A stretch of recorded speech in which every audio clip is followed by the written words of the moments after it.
ఆ ఒక్కడి మూర్ఖత్వానికి 6 నిండు ప్రాణాలు గాల్లో కలిసిపోయాయి. ఆ ఒక్కడి కర్కశత్వానికి 2 ఊళ్లలో రక్తపు టేట్లు పారాయి. బాలికతో ప్రేమ, పోక్సో కేసు, అడ్డంగా ఉన్న కుటుంబం, మొత్తానికి 2 కుటుంబాలను అంతమొందించాడు సైకో.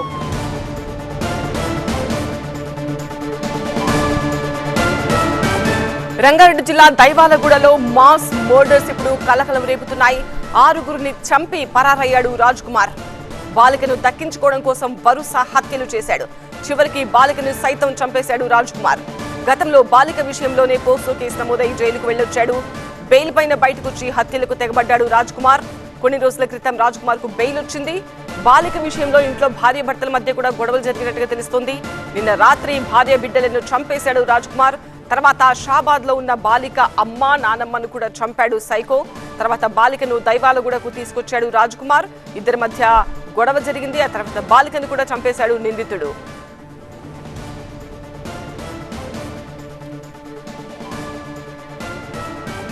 వీడు రాజ్ కుమార్ కాదు, సైకో కుమార్. భార్య బిడ్డలను చంపేసిన ఈ క్రూరుడు తర్వాత బాలిక ఇంటికి వెళ్లి ఆమెను ఆమె కుటుంబాన్ని కూడా చంపేశాడు.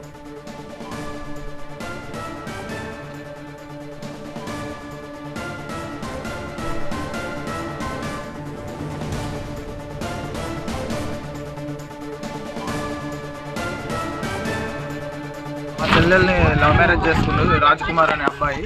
2018లో పెళ్లి చేసుకుండు. ఇంటికే లేకుండా ఆల్రెడీ వేరే సంబంధం మాట్లాడినాక ఎంగేజ్మెంట్ అయిపోయినాక కూడా డైరెక్ట్ ఎవరైతే మాట్లాడారో సంబంధం ఎవరైతే మాట్లాడారో వాళ్ళకే ఫోన్ చేసి చెప్పి మా చెల్లెల్ని ఇంటికే లేపుకొని పోయి పెళ్లి చేసుకుంది 2018లో. పెళ్లి చేసుకున్న తర్వాత కొన్ని రోజులు బాగానే ఉన్నారు, మంచిగానే ఉన్నారు, బయట ఉన్నారు. తర్వాత వచ్చిర్రు, ఇంటి దగ్గరకు వచ్చిర్రు. వాళ్ళకి షాబాల ఇల్లు ఉన్నది, ఇక్కడ దేవాలగూడెంలో కూడా ఇల్లు ఉన్నది. ఆ షాబాలో కొన్ని రోజులు బాగానే ఉన్నారు సార్, వాళ్ళు మంచిగానే ఉన్నారు. తర్వాత అప్పులు గిప్పులు ఏమేమి చేసుకున్నారని తెలిసింది. అప్పులు చేసుకురు, ల్యాండ్ అమ్ముకురంట. అమ్ముకున్న తర్వాత కొన్ని రోజుల తర్వాత మళ్ళీ వాళ్ళ ఫ్యామిలీ మొత్తం ఇంటి దగ్గర ఉంటారు. వాళ్ళ మమ్మీ, వాళ్ళ డాడీ, వాళ్ళ అన్ననేమో సన్సిట్లో ఉంటాడు. ఈ అబ్బాయి ఇక్కడికి వచ్చిన తర్వాత కొన్ని రోజుల తర్వాత ఒక అమ్మాయిని షాబాలు ఉన్నప్పుడే ఒక అమ్మాయిని లవ్ చేసినట్ట. మళ్ళీ మా చెల్లెలకి 2 పిల్లలు అయ్యారు. మా చెల్లెలు లవ్ మ్యారేజ్ చేసుకున్నాడు. 2 పిల్లలు అయిన తర్వాత మళ్ళీ షాబాలు వండుకుంటూ ఇంటి పక్కన వాళ్ళని ఎవరినో మళ్ళీ లవ్ చేసినట్ట. అది లవ్ చేస్తే పోక్సో కింద కేసు అయిపోయింది. కేసు అయిపోయినాక జైలుకి పోకుండా వాళ్ళ తల్లి, తండ్రి, వాళ్ళ అన్న అందరూ ఒక 1.5 మంత్ దాకా తిప్పలు పడి బాగా తెచ్చిర్రు. బెయిల్ తెచ్చిర్రు. బెయిల్ తెచ్చినాక జైలుకి పట్టేయలేదు. జైలు పట్టేయకుండా బెయిల్ తెచ్చిర్రు. బెయిల్ మీద బయటకు వచ్చి కూడా వారం 10 రోజులు అవుతుంది. అయితే ఈ లోపల నేను జూన్ 12 తారీఖు మా నాయన ఆల్రెడీ చచ్చిపోయాడు. మా నాయన చచ్చిపోయిన దినానికి మొక్కనీకి వచ్చిన, ఇంటికాడికి ఈ ఊరికి వచ్చిన. వస్తే మా అల్లుళ్ళు ఉంటారు, చిన్న అబ్బాయిలు ఉంటారు, మా చెల్లెలకి 2 అబ్బాయిలు. అయితే మేము మా నాయనకు మొక్కినాక మళ్ళీ నేను ఇంటికి వెళ్ళిపోతుంటే ఆ అబ్బాయి మామయ్య వస్తా అని నా వెంబడి వచ్చింది. నా వెంబడి వస్తే మా అబ్బాయిని తోలుకొని పోయి 10 రోజులు నా దగ్గరనే ఉంచుకున్నా. మనకి ఏం కావాలంటే అన్నీ తినబెట్టినా చేసినా అంతా చేసిన. 10 రోజుల తర్వాత ఈ లోపల బెయిల్ వచ్చేసిన అబ్బాయికి. బెయిల్ వచ్చిన తర్వాత ఒక 2-3 రోజులు అయినాక నా దగ్గరకు వచ్చింది. అక్కడ వచ్చిన తర్వాత అబ్బాయిని తీసుకొని వచ్చింది. మేము పొద్దున్న లేచి అన్నం తింటున్నాం, 11-12 మధ్యలో అన్నం తింటున్నాం. ఇంట్లో కూర్చొని డైరెక్ట్ అబ్బాయి కూడా తింటున్నాం, అందరం తింటున్నాం. వచ్చి అబ్బాయిని తిండి మీద లేపుకుంటే ఎందుకు అన్నం అయితే తినే నాగాగని చెప్పి అన్నం అబ్బాయికి నేను తినబెట్టిన. మామయ్య నేను ఓన్ డాడీ దగ్గరికి కొడతాడని నాడు భయపట్టి నా మీద వచ్చి పడ్డాడు తినే అన్నం ఇచ్చిపెట్టి. వానికి సర్ది చెప్పి అది చేసి వాళ్ళ డాడీకి వచ్చేస్తే వాళ్ళ డాడీ ఎత్తుకున్నాడు, ముద్ద ఆడిండు. వాళ్ళ డాడీ అన్నం తిన్నాడు, ఆ అబ్బాయి అన్నం తిన్నాడు. తిన్నాక ఆ బట్టలు నా దగ్గర ఉండే. మా చెల్లెలు ఫోన్ చేసి ఇంకో చిన్న అబ్బాయి ఉన్నాడు, ఆ అబ్బాయి దోలాడుకుంటుండు, పాప కోసం బాబు కోసం అన్న పంపించండి, ఆయన వచ్చిండు పంపించండి అంటే సరే అని చెప్పి ఆ అబ్బాయికి 2 తినబెట్టేసి పంపించినాం. ఈ లోపల ఇంత కిరాతకంగా ఇంట్లో కోసేసి పడేసిపోయింది సార్. ఇంట్లో ఎవరు లేరు. ఆ లోపల మొత్తం ఒక్క లైట్ లేదు, కూలర్ వేసిండు, ఏసీ వేసిండు, ఫ్యాన్ వేసిండు. పిల్లలు మొత్తుకుంటే సౌండ్ బయటకి వినబడకుండా ఏసీ వేసిండు, ఫ్యాన్ వేసిండు, అన్నీ వేసి ఇంట్లో ఎంతగానో మొత్తుకుంటారు. మా చెల్లెలు మొత్తం ఇంట్లో చిందరబందర అయినాయి. సామాన్లు, ఇంట్లో బట్టలు ఎంతెంతో పోరాడిరు. నరికేసి కత్తులానే పంపించేసారు.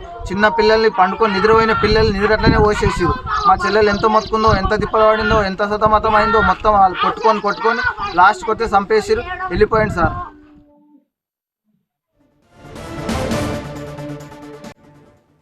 అది హత్యకు ముందు ఏం జరిగింది అనేది మృతురాలి అన్న చెప్తున్నాడు. రాజ్ కుమార్ భార్య వాళ్ళ సోదరుడు ఇప్పుడు మనం మాట్లాడిన ఆ మాటలని కూడా ఆ విజువల్లో ఉన్న వ్యక్తి హత్యకు ముందు ఏం జరిగింది అన్న డీటెయిల్స్ చెప్తున్నాడు. 2018లో తన చెల్లెలిని ప్రేమ వివాహం చేసుకున్నాడు, ఇంట్లో నుంచి తీసుకెళ్లి పెళ్లి చేసుకున్నాడు అని చెప్తున్నాడు. ఆ తర్వాత కొన్ని రోజులు బాగానే ఉన్నాడు అని చెప్తున్నాడు. షాబాద్ వాళ్ళ సొంత ఊరు, అయితే అక్కడ కొన్ని అప్పులు అవ్వడము, ఆ ల్యాండ్స్ అన్ని అమ్ముకోవడము అదంతా కూడా జరిగిన తర్వాత అతను షాబాద్ నుంచి ఇక్కడ దైవాలగూడకి మగం మార్చాడు అని చెప్తూ ఉన్నాడు. మిడ్ నైట్ మర్డర్స్ అనేది మాత్రం ఇప్పుడు కలకలం రేపుతోంది. ఏం జరిగింది అనేది ఒక్కసారి మనం టైం లైన్ చూద్దాం. రాత్రి 10:30 ప్రాంతంలో దైవాలగూడలో భార్య బిడ్డలను మర్డర్ చేశాడు రాజ్ కుమార్. తర్వాత రాత్రి 11 గంటలకు షాబాద్ వెళ్ళాడు రాజ్ కుమార్. అక్కడ ఎవరైతే అతని మీద పోక్సో కేసు పెట్టిందో ఆ బాలిక తల్లి, బాలిక నానమ్మలను మర్డర్ చేశాడు. ఆ తర్వాత మళ్ళీ 11:10 తల్లిని నాన్నమ్మను మర్డర్ చేసిన తర్వాత బాలికను మాత్రం బయటికి తీసుకొచ్చాడు 11:10.